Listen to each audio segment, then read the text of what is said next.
how to stop feeling so distant, some tools that go along with that. And so that is what we are going to talk about today is rebuilding connection when you feel distant, um, loving someone but feeling really far away, wanting connection, but something inside of you is pulling back. Maybe you're not feeling safe, maybe you're not feeling seen, whatever it is. We are going to talk about that today. And I'm going to give you some tips on how you can rebuild that connection that is feeling so distant. You're going to understand why you're feeling disconnected and how you can rebuild connection from the inside out. So let's get going. Okay, so I want to talk to you about what this training is about, and we're also going to talk about what this training is not about. This is not about blaming you. Often when I teach about connection or disconnection, then people go to, oh my gosh, this is all my fault. No, we're not doing that today. This is not about blaming you. This isn't about blaming anybody else. This is about recognition, recognizing why this is happening and how to fix it. Okay, it's about understanding why disconnection happens, how your brain tries to protect you, because that's really what it's about, how your brain tries to protect you, and how to rebuild connection safely. Okay, that's very important. So, another key component to this is you have so much more power than you think. All right. So let's talk about what feeling disconnected could feel like. It could feel like you're numb. It could feel like you get irritated really easy. How many people in here feel like they get irritated really easy? That's me. When I feel like I'm not connected, I get irritated really, really easy.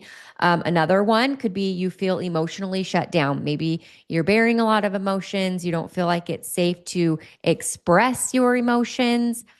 Another way that you could recognize the feeling of disconnection is you're tired of trying. You just kind of have given up, tired of trying. You feel really lonely in your relationship. And another one is you could feel present physically, but emotionally, you're just kind of gone. Okay. If any of those hit home, if any of those resonate with you, go ahead and put a me in the chat if you feel numb, irritated easily, emotionally shut down, tired of trying. You're present physically, but emotionally, you've just completely checked out, or maybe you feel lonely in your relationship. All right. So let's talk about the truth about disconnection. Disconnection is actually just a symptom, it is not the core problem. Okay. Disconnection is a symptom, it is not the core problem. It is not proof that love is gone. Often, sometimes people think, well, there's no connection, so there must not be love. That's not true. And we're going to go over that. It is also not proof that you are a cold person. So sometimes people will go to, well, there's no connection, so that must mean that I'm cold. I'm not warm and friendly and loving. That's not what that means. It's just a signal that your system has moved into protection mode. That's all it is. Your brain has put you into protection to keep you safe. Okay, we're going to go over that a little bit more in detail here in just a minute. So, your heart did not close for no reason. Now, some of you, your sirens are going off in your brain right now. It's like, duh, I know that. But let's go into that a little bit deeper. Your system goes into protection mode when you feel repeatedly hurt, or if you feel unseen, or if you feel dismissed, or if you feel unsafe emotionally. Okay, so when those things happen, that's when your system goes into protection mode, and that's when you start to feel disconnection. Okay, now it's only because your system said, oh my gosh, this is too much. Okay, so it goes into protection. It's like those bricks, like we talked about last week, that are getting stacked on top of each other. That's what's happening. Okay, but it doesn't mean that there's something wrong with you. It just means that despite what you really want, which is to feel connected, your brain shifted into, I've got to go into protection because of what it is interpreting that is going on. Okay, so that's what's happening. Your brain was wired for survival. Remember, we've talked about this and I will repeat it over and over and over. Your brain is wired for three different things: to seek pleasure, avoid pain, and conserve energy. So when your brain shifts to survival mode, it's only because it's feeling like it's in danger. Now, remember, emotional and physical danger, it's the same for your brain. It doesn't know the difference between I'm physically in danger or I'm emotionally in danger. It just senses danger and it shuts off. And we're going to go into the part of the brain that does that in just a minute. Your brain is always going to be wired for survival before it's going to be wired for connection. Now, why is that? Some people ask me that because we come here and we crave connection, right? That human connection is something that we crave, but it doesn't trump survival, okay, for your brain. Because your brain, it's supposed to keep you safe. It's supposed to keep you alive. And if it's not safe, then it's going to always do what it's programmed to do, which is to keep you safe. It's not a flaw, it's just the design. Okay? Let's talk about your amygdala. Now, this is the part of your brain that scans for danger. That's its sole responsibility. It is always sending out little feelers out there to see if you're safe, if you're not, what a danger is, what a threat is. It's like your threat detection, which is why you go into fight or flight. That's your amygdala. Okay. So when your amygdala senses danger, its response is to keep you safe and to get you away from that danger, which is where disconnection comes from. If your brain is constantly scanning and it's seeing, oh, well, that hurt and he said this and they did that, and that means I'm not safe. Well, your amygdala, it's going to get heightened and it's going to try to remove you from that threat that it is detecting, which is why you pull away, which is why you go numb, which is why all the things that we just talked about that you're experiencing, your amygdala is going to ignite those because it wants to keep you safe. Okay, so it's scanning for danger. It's like that alarm that's going off that's like, oh, there's a threat. We're not safe. And so your emotional response is, okay, I was just feeling rejected, or there was criticism, or I was dismissed, or I'm sensing there's distance, or I'm sensing there's conflict. And so your amygdala immediately goes into reaction mode, which is protection. Okay. It's just trying to protect you. So let's talk about how the amygdala creates disconnection. Okay. When your amygdala detects danger, like we were talking about, connection drops and protection goes up, right? So always, every single time, connection is always going to drop and protection is always going to rise when your brain feels like you're not safe. Now, remember, the really cool thing about that is your brain is reacting according to its programming. So if I don't want to like go too far down a rabbit hole with this because I really can, but when your brain has a programming of what something is that's like, oh, that's not safe. Like, for example, let's go like really basics here in kids, okay? Anytime a child is by a street, your amygdala is gonna like freak out because a child walking into the street equals that child's not safe. Okay. Now that's literal, right? So if your child runs out in a street, that's not safe. So things that we do to reprogram our amygdala to have it kind of calm down is I'm going to hold my child's hand when they're by the street. That's going to calm my amygdala down. I'm going to put one of those little flags out in the road that say, hey, children are at play, slow down. That's going to calm my amygdala down, right? So there's things that we do to program our brain so that it's not in that constant fight or flight. It's like, okay, no, we can breathe, we can calm down now. Okay. So it's the same thing with your amygdala when it's creating disconnection. We can reprogram our brain to tell it, no, like we're safe right now. I want to connect. Okay. So we're going to go into that a little bit deeper in just a moment. But when your amygdala detects danger and the disconnection drops and the protection rises, You don't have to choose this thought. It automatically happens. That's that brain's programming. Remember the ruts in the road that we were showing a couple weeks ago, and how if a tractor is constantly driving down the same path over and over and over, it's going to get those really, really deep ruts in the road. And then the tires are automatically going to go into those ruts, right? It's the same thing with your brain. So when you have a programming, it becomes automatic. The same thing happens over and over again. That's why, let's give another example. Like if your husband comes in and he's yelling, your immediate response is going to be very similar to those of the past.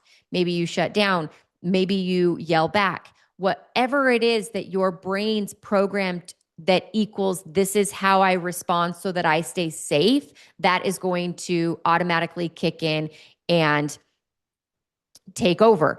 But the really cool thing is you can reprogram what you want that automatic response to be. Okay. And so that we're going to go over in detail, but that's actually what we work on in the clarity calls. For those of you that aren't on those, we work on how to actually implement so that you program your brain the way that you want it to respond instead of the way that it is programmed over time to respond. So your body, let's get back on track. So your body moves into survival mode before your conscious mind can catch up. Okay, that's where those patterns come from, that you're automatically reacting in a way and you're like, oh my gosh, like I'm just reacting. Like the child that's going to cross the road, you're automatically going to run and grab that child before you even have time to process what's going on. That's your amygdala working for you, right? So it can help you. It can react the way that you want to with the programming of conscious awareness programming.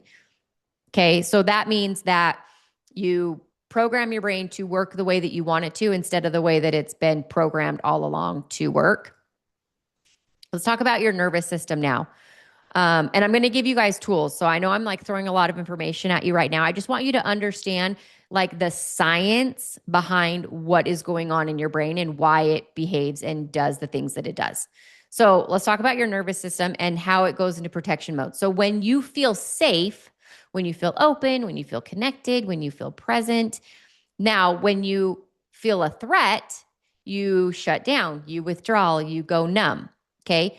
So you might shut down emotionally. You might withdraw from interactions. You might feel defensive or critical, and you might avoid vulnerability. Okay. So when your nervous system, when it detects that you're not safe, those are the things that you could experience. So let's talk in the chat for a second. If you go to shut down when you feel a threat, put shut down. If you withdraw, put withdraw. If you get defensive, put defensive. If you avoid altogether when you feel a threat. Now, a threat is like you feel offended, or you feel like your feelings are hurt, or you feel sad, things like that. So what is it? What is your go-to? You shut down, withdraw, defensive, avoid. So the thing that's something to remember is you cannot force yourself to feel safe. Okay, so I see you. So you withdraw and you avoid. Okay. It's really important to recognize like the programming that's going on that your body has adopted so that you feel safe. Okay, so avoidance. So your body is saying, if I avoid this, then I'm safe, right? Like that's what it's essentially doing. So you cannot force yourself to feel safe. Your nervous system decides that based on what it perceives, right? That automatic perception is your nervous system and what it's programmed to do. So avoiding, withdraw, like those are programs that your nervous system has adopted so that your brain can calm down so that it feels safe. But the problem is, now remember at the very beginning of this call, we're not going into blame because this is just automatic. This is essentially out of your control until you recognize what's actually happening. Okay. So we're not going into blame. So what happens is your programming is what is keeping disconnected. Okay. Now, we're going to go into what's triggering that in a minute. So stay with me because I know that just triggered a lot of you, and that's okay because we want to recognize what's going on. So let's talk about how pain becomes a pattern. Okay. So your brain, remember we talked about it learns through repetition. Those ruts in the road, those tires, it's learning through repetition. And when emotional pain happens repeatedly, your brain creates a new neural pathway. Okay. A new rut, so to speak. Okay. So opening up leads to hurt. Anybody ever feel like when they open up, then they just get hurt? I know I used to feel that way. When opening up leads to hurt or trusting leads to disappointment. I know that's a really, really big one for a lot of us. If I trust you, then I could just be disappointed. Put trust in the chat if you've ever felt that before. Or if being vulnerable is dangerous. Right?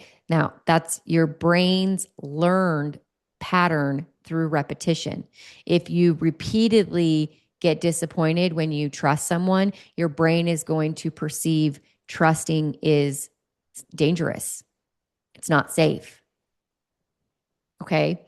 Same thing goes to if every time or most of the time you open up to somebody, it leads to you getting hurt. Your brain is going to create a pattern that it's not safe to be open, and it's going to keep you from opening up. Your brain actually starts predicting pain before it even happens. Like, process that for a minute. Your brain starts predicting pain before it even happens because of those learned pathways. Okay, so your brain can actually sense danger before you even recognize it. Okay, give me 1 second here.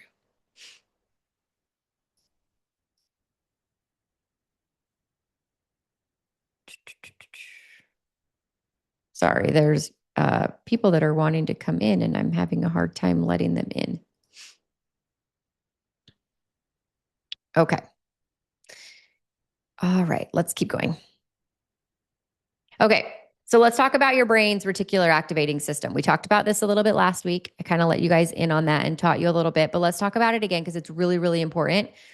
So we talked about your amygdala, and that's like the siren that goes off, your warning signal of danger. Okay. Your reticular activating system is actually what looks for evidence of what you already believe. Okay. So, like, remember we talked about if you are interested in buying a car, or your friend talks to you about a car, or you actually bought the car, and then all of a sudden you see that car everywhere, right? Like, that's your reticular activating system going out and looking for evidence of what you already believe, or looking for what you're focusing on is a better way of saying that. Okay, so let's dive into that a little bit deeper. If you believe that you're not important, whether it's to your spouse, to your friends, to yourself, to your children, to anyone, if you have a belief that I'm not important, your reticular activating system is actually going to notice things even more. For example, if he forgot something, or if he was distracted, or if he didn't show up, it's going to look for those things to give more evidence of that belief. Now, why would our brains do that? Because that is so painful, right? So we often think, like, why would our brain do that to us? That's so painful. It's just a programming.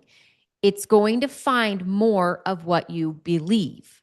So if you change the belief, it's actually going to look for more ways to bring that to you that align with your new belief. That's actually really, really cool if you think about it. Okay, give me 1 second.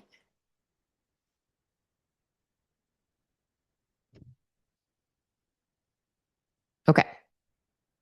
So your reticular activating system, it's going to find more things that are important to you, and it's going to ignore things that are not. Okay. So if your belief is, I'm not important to him, and your reticular activating system notices the times that he forgot something, the moments that he was distracted, the ways that he didn't show up, right? That's more proof that this lie, this belief is true, right? But if it's also going to ignore the good, you see, it's going to ignore when he did show up. It's going to ignore the small acts that he does care. It's going to ignore the moments that you have where you feel connected because it's only going to focus on the belief. Okay. Which is so, so important when we're talking about connection. Because if you have a belief that you're not important to him or he doesn't care about you, your brain is not going to look and recognize the ways that he is showing up. How many of you have ever gotten into a conversation with your spouse about this very thing and you have a list of all the things that they didn't do or all the things they did do that prove this lie, and then he comes back at you with all the things that he's doing to try to show you that he cares? Have any of you guys ever had one of those conversations? Put a me in the chat if you've ever had those. And you're sitting there blindsided like, oh my gosh, you really did do all those things and I didn't even see it. I used to have those conversations with my husband all the time where I would have this list of all the things that he either did that was like, see, this is proof you don't really care, or all the things that he didn't do that I really wanted him to do. And he would come at me with this whole list of things that he did do. Okay. And I'm like, oh, yeah, I remember you did do that. And he's like, yeah, why aren't you seeing the things I'm doing to try to show you that I love you, to try to show you that I care, to try to show you that I'm trying?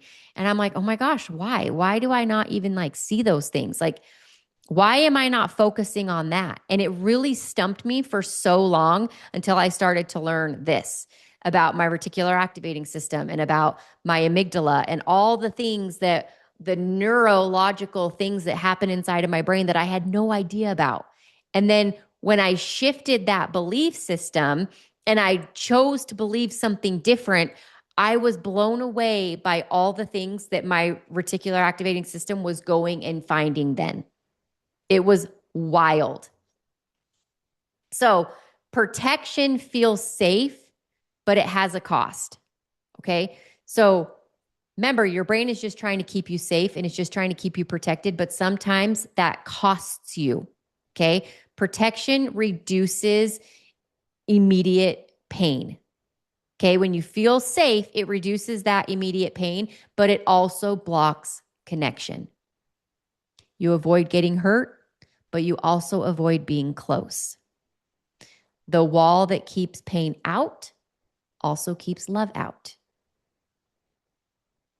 Okay? That's so important to recognize. Like, yeah, you can go into self-protection mode, but there's a cost to it. It keeps connection out. It keeps love out. So in your marriage, how this shows up is you stop sharing your real feelings. Anybody stop sharing their real feelings? Or you assume the worst about your partner's intentions, right? Or you pull back affection. Now, how can this apply with kids, with friends? You're less patient, more irritable. Anybody feel that way with their kids? You become emotionally distant and you avoid deeper conversations. That's how it can show up. Then disconnection becomes your new internal pattern. And all of a sudden you wind up feeling like you're not connecting to anybody. You feel like you're on an island all by yourself. Anybody feel that way? Like everywhere they turn, there's no connection. There's no deep, meaningful conversations. They just kind of feel numb. All right, let's talk about some key truths. Okay, this is part one. Your heart did not close because you're failing. Okay, that is a key truth. And I want you to like sink that in. This didn't happen because you failed. Remember, this isn't about blaming. It's not about blaming you. It's not about blaming them, him, your circumstances. It's not about blame. This is about recognition, okay? Your heart did not close because you failed. It closed because you were protecting yourself. Your brain was doing what it's supposed to do, keep you safe, okay? But protection that lasts too long becomes isolation, okay? What once kept you safe is now keeping you alone. Anybody feel alone? Anybody feel like their brain did its job really, really, really well and now you feel alone?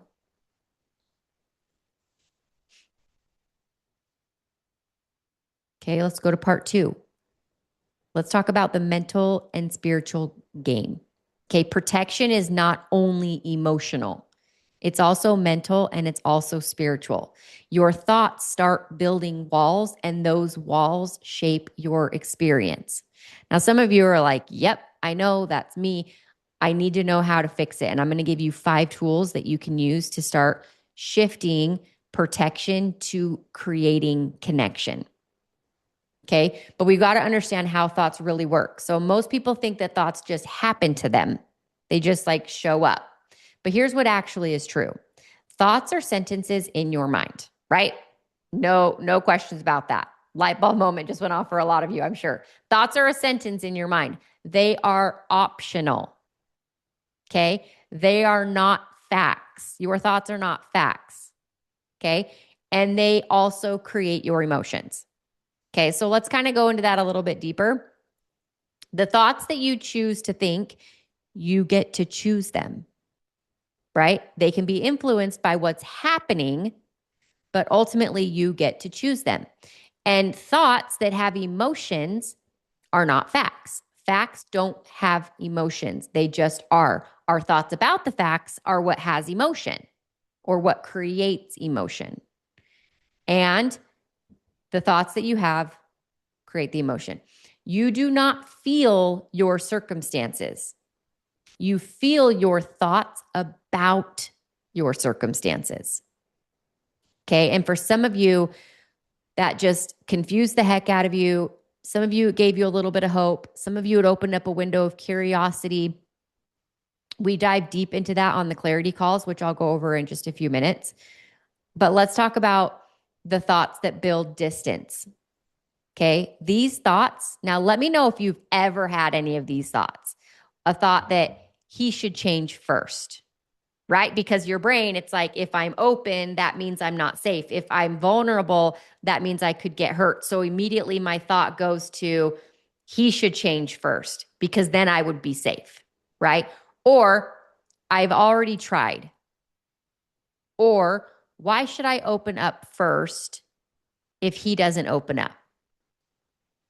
Or maybe it's a nothing I do matters.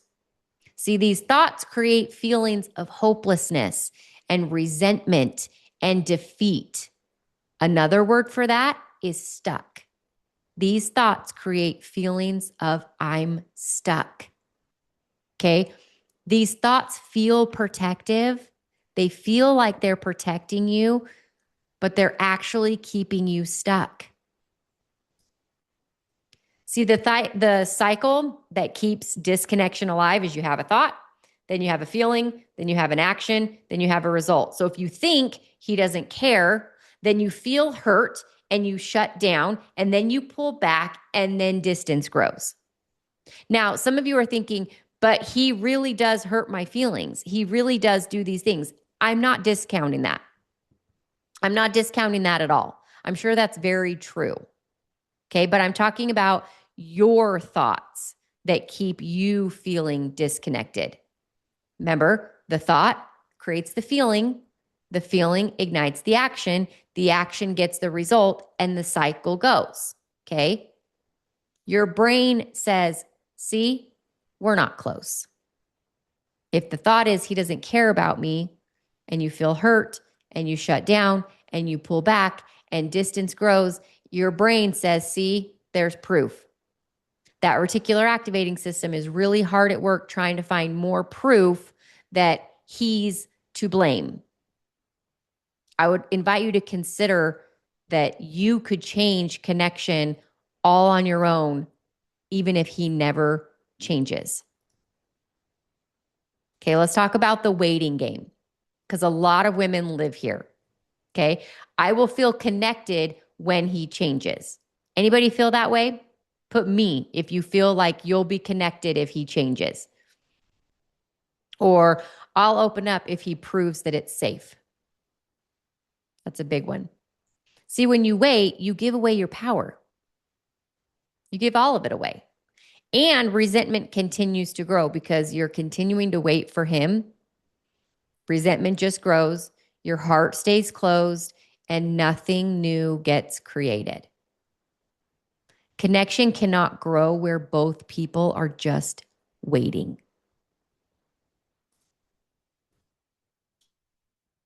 Let's talk about creating instead of waiting. See, you're not just someone who is acted upon, even though a lot of us feel that way. You're someone who can act. You actually can create. See, connection is not something that you wait to receive, it's something that you choose to create, even if there's been lots of pain. Let's talk about the law of the harvest. Some of you might have heard about this before. Some of you may be hearing about this for the first time. So, the law of the harvest is you reap what you sow. So, if you sow distance, you harvest loneliness. If you sow openness, you harvest connection. You cannot control what he plants, but you can control what you plant, what you sow. Seeds do not grow overnight, friends. You often have to sow openness before you feel connection. Remember those 5 tools? They're coming. Those 5 tools that I talked about that I'm going to give you, they're coming. If you plant positive seeds, it's impossible that you harvest negativity. I'm going to say that one more time. If you plant positive seeds, it is impossible that you harvest negativity. It's impossible. You reap what you sow. Let's talk about worthiness in connection. See, you receive what you believe. Remember, we talked about the belief that you have is your reticular activating system going out and finding more evidence of that belief. You receive what you believe, and you receive what you believe that you're worthy of receiving. That is so important to understand. Worthiness shows up, or unworthiness shows up as rejecting compliments. Anybody in here reject compliments? Someone's like, oh, you look beautiful today. And you're like, oh, it's, I just threw something together. I just threw something on. Like you reject a compliment, or you like diminish the compliment, or you overgive, but you never receive. Like you're never receiving what people have. Like you're constantly serving, but when someone tries to come and do something nice for you, it's like, oh no, you don't need to do that. Is this hitting home for any of you? Rejecting compliments, overgiving, but never receiving. You create distance when things feel good, like waiting for the shoe to drop, so to speak. Yeah, I see you guys in the chat. Yeah. You cannot receive what you believe you don't deserve. I feel like that just poked a lot of you in the heart. You cannot receive what you believe you don't deserve. Let's talk about conditional versus unconditional connection. This is what I like to call transactional relationships. Anybody ever feel like they've been in a transactional relationship? It could mean I'll give if I get. That would be a transactional relationship. If you do this, then I will do this. And it can be on both sides. A lot of transactional relationships are transactional around sex. So I'll give you sex if you help around the house, if you help with the kids, if like the boxes are being checked, right? That's what is a conditional connection, a transactional connection. Okay. I will give if I get. On the flip side of that, an unconditional connection is I will give from fullness, not from lack. Meaning I'm going to give because I want to give, not because I'm expecting something in return. You're free to choose how you connect, not based on what you get. One is fear-based and one is love-based. Okay. So fear-based is transactional, right? Love-based is unconditional.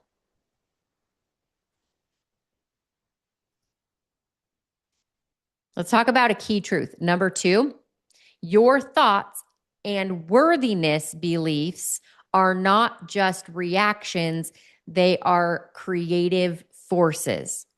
Okay, let me explain what I mean by that. Your thoughts and worthiness are based on your opinions. They're just a reaction. Okay? You're either sowing connection or you're reinforcing protection. Okay, so your thoughts are what is going to drive what you're putting out there. Notice how I didn't say your words, your thoughts. Okay, because your thoughts stem from the beliefs that you have. I'm worthy of love. I'm not worthy of love. Okay, let's go into the tools. There's 5 tools that I'm going to give you that can help you rebuild connection, because connection is rebuilt through small, consistent choices.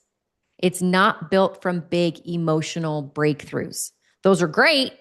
Those feel good. Those are like big aha moments, but connection is actually built through small, consistent choices.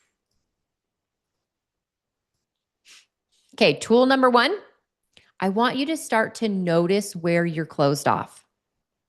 Okay, now this is awareness without judgment. This isn't to bring up all the garbage so that you judge yourself and shame yourself. And no, that is not what we're after. We're after awareness. Okay, so ask yourself, where have I gone numb? If you guys want to screenshot these, you can. The replay will be available also, or take notes. Okay, ask yourself, where have I gone numb? Where do I avoid vulnerability? And where do I assume the worst? I just want you to notice. Remember, I don't want you to shame yourself. I don't want you to like go down a rabbit hole of blame. I just want you to start to bring awareness. Because if you can be aware of where these things are showing up, we can identify the lie that is keeping you stuck, the limiting belief that is keeping you in a space of protection instead of connection. Okay, so just get some awareness. Where have I gone numb? Where do I avoid vulnerability? And where do I assume the worst? Tool number 2, I want you to examine your worthiness belief. Okay, these beliefs is what shapes your behavior, and your behavior is what shapes your experience. So you could ask yourself, what do I have to believe? What would I have to believe about myself for this pain to make sense? Okay, what do I have to believe about myself for this pain to make sense? Okay, and it could be just as simple of, I'm not important, or I don't matter, or I don't deserve love. The really, really nasty ones. Remember, I say this all the time. If it feels dark and heavy, it comes from darkness. It comes from the adversary. It comes from Satan. Whatever you want to call him, that's where it comes from. If it feels dark and heavy, it's based in a lie and it comes from him. If it feels light and fluffy, it comes from God and it's based in truth. Okay, God, higher power of the universe, whatever you believe in, if it feels light and fluffy, it's based in truth. If it feels dark and heavy, it's based in a lie. So, what would I have to believe about myself for this pain to make sense? Then I want you to challenge that lie. Because remember, dark and heavy, based in darkness. Challenge the lie and replace it with the truth. Now, you're probably not going to believe the truth right away. Your brain is going to fight it because it's unfamiliar and you're in protection mode. So your brain is going to try to fight it. But that's okay. I just want you to replace it to show your brain that it can choose a different way. Tool number 3, I want you to start to separate his behavior from your heart. Okay. So his actions are his responsibility. They're not yours. They're not your responsibility. It's not your responsibility to take them on. Just like we were talking about a few weeks ago in one of our trainings, and I was talking to you about if you go along and apologize for his behavior, maybe you apologize to your kids or your friends or your family, and you're like, oh, I'm so sorry he acted that way, right? I was talking to you guys about how I used to do that with my husband. You're not responsible for his actions. He is. And your heart is your responsibility. Your heart, your brain, your emotions, all same thing, okay? Those are your responsibility. So I want you to ask yourself, what kind of woman do I want to be right now? Some of you, your brain just went, I don't even know. You know what you don't want. That's really easy. I don't want to feel like this. I don't want to keep showing up like this. I don't want to be codependent. I don't want to be insecure. I don't want to lack confidence. You are so good at recognizing what you don't want. I want you to start recognizing what you do want. Remember, put your RAS, your reticular activating system, to use. Have it start focusing on what you want so that it can bring more of what you want to you. The more you focus on what you don't want, the more of what you don't want shows up. That's just science. So start focusing on what you do want. Recognize who you want to be. Discover who you want to be so that your brain can start bringing more of that to you. Choose the character that you want to be. Okay? Not just how you want to react. Choose who you want to be. Write it out in detail. What does that look like? If you could create your perfect avatar, what would that be? How would you show up? How would you feel? Right? What kind of woman do you want to be? If you can't create her in your mind, it's going to be really hard to create her in real life. Okay? Tool number 4, sow what you want to harvest. I just flipped a lot of you out right now because sometimes we go into that, well, I could get hurt. Remember, we talked about protection mode. But if you really want connection, you've got to sow connection. Remember, you can't control how he reacts, but you can decide how you want to show up, right? They say you get more bees with honey. It's really true. Sow what you want to harvest. If you want connection, sow connection. Now, these could be little micro moments, right? Where you change your tone to a more gentle tone, or you have eye contact, right? Like you focus on eye contact. I promise you, it will get recognized because right now, I guarantee your brain goes to don't look in his eyes because that will protect you, right? Like if you guys are in an argument or if you're talking about something, your immediate response, and you're probably not even aware of it, right? That 95% of subconsciousness is probably taking over, and eye contact isn't something that you do automatically. But if you start making eye contact all the time, I guarantee your partner, whoever it is that you're talking to, is going to recognize that. Okay. So micro moments, gentle tone, eye contact, maybe a small touch, like a little pat on the shoulder, like you walk by and you touch. Touch is huge for signaling to not only your brain and your nervous system, but to your partner's brain and nervous system of connection. Okay. You'll be so surprised at how many walls come down when you have micro moments of touch. See, physical people, humans, physical bodies crave touch. Even if that's not one of your love languages, you still crave it. Okay. So be aware of those small micro moments where you can connect by touch. Okay. These are just seeds. These are little seeds that you're planting to harvest more of. Okay. So you just keep planting seeds. Keep planting what you want to receive. You don't believe me that this worked? Just test it out. Test it out for a week. Test it out for a month. Be so aware of the seeds that you're planting and watch what you harvest. It's incredible. Okay, tool number 5, I want you to reconnect with yourself. This is so important because not only when we feel disconnected from others, we actually disconnect from ourselves. That's why I was talking to you about identifying the kind of woman that you want to be, because the woman that you want to be is there and ready and waiting, but you've been disconnected from her for so long. So I want you to reconnect with yourself because you cannot give connection if you don't have it internally. That's where that self-worth comes from, is that internal connection. Okay. So I want you to ask daily, hourly, multiple times a day, what am I feeling right now? Get really, really, really good at recognizing the feeling. Okay. And ask yourself, what do I need? What do I need right now that I can give me? For me, this is a bubble bath. I know that sounds silly, but like my way of just like being present with myself, with connecting with myself, with recognizing my thoughts. It's like in a dark room, in a bubble bath. My husband knows this is like my time, keep the kids out. That is how I regroup.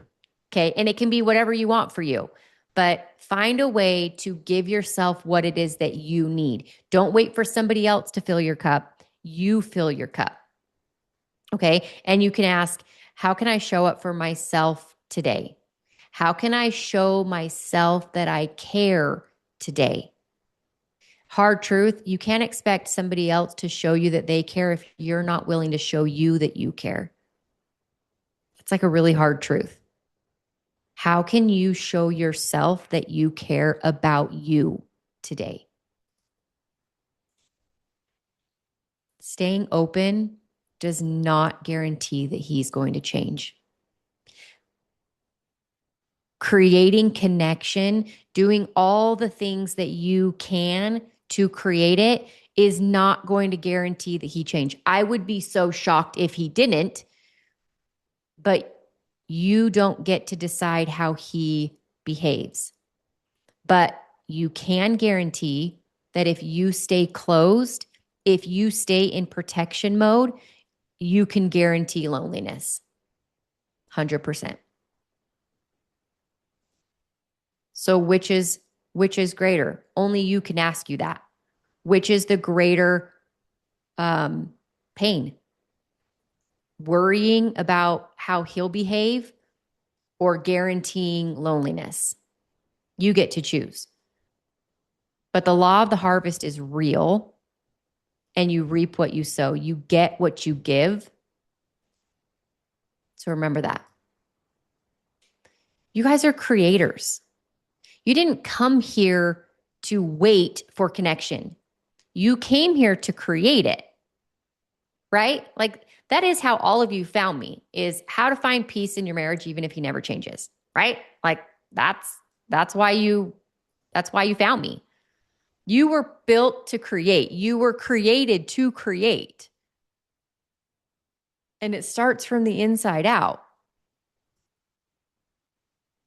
Understanding all of this is really only the beginning.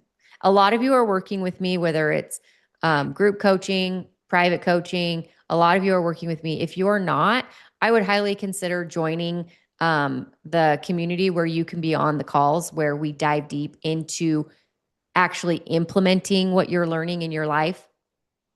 Today, you learned why disconnection happens, but knowing why is not the same as knowing how to change it. Yes, I gave you 5 tools that you can do that will start, but change happens through consistent practice, through support, through implementation. Okay, you can learn, you can read books, you can do all that you want, but if you're not actually implementing, you're not going to see a change. Okay, you need a place where you can practice. That can be with me, that can be with somebody else, but you need a place where you can practice what you're learning here. Okay, you need guidance when you're stuck. You need someone to tell you your brain's blind spots. Remember, your brain is going to avoid pain, something that's painful, those lies that you believe that are keeping you stuck, that are bringing to you more of what you believe, what we all just discussed. You need someone that's going to help you find those blind spots, that's going to help you open up to seeing what's really going on. And you need tools that you can apply in real life situations. You need support. Again, whether that's with me or whether that's with somebody else, you need that so that you can implement what you're learning so you can start to see change. Okay. Again, I have the Discover You Clarity calls that you're more than welcome to join on. I have private coaching available too. The group coaching, it's $47 a month. You get weekly group coaching calls where we dive in what we're learning on these trainings so that you can actually work through real life situations and learn how to implement what it is that you're learning so that you stop staying stuck. Okay? It's practice with support. You get to ask your questions that pertain to your life, real situations that are going on in your life right now that you're sick and tired of staying stuck in. Okay? So if you have questions, ask them in the community. If you want some help with some support, let's get it for you. Okay? Change is only going to happen when you do something different. So if you have questions, if you want to know where it is that you can get the support, I can put the link in the chat. It's $47 a month. That's less than going out to dinner for you to have real change in your life. If you have questions, put them in the chat. I have just a few minutes that I can answer them. If you have a question about the training today, if you have questions about something that's going on where you're really wanting to know how to implement this, I have just a few more minutes with you. And you guys, I'm doing these trainings every single week. Invite your friends, invite your family. They're free. Implementation, like I said, is the $47 a month, but these trainings are every single Thursday at 10 a.m. and they're always on a different topic. Okay. Last week we talked about codependency, and this week we're talking about connection. We're going to talk about self-worth. We're going to talk about all kinds of different things to get you guys the information that you need and that you want so that you can start to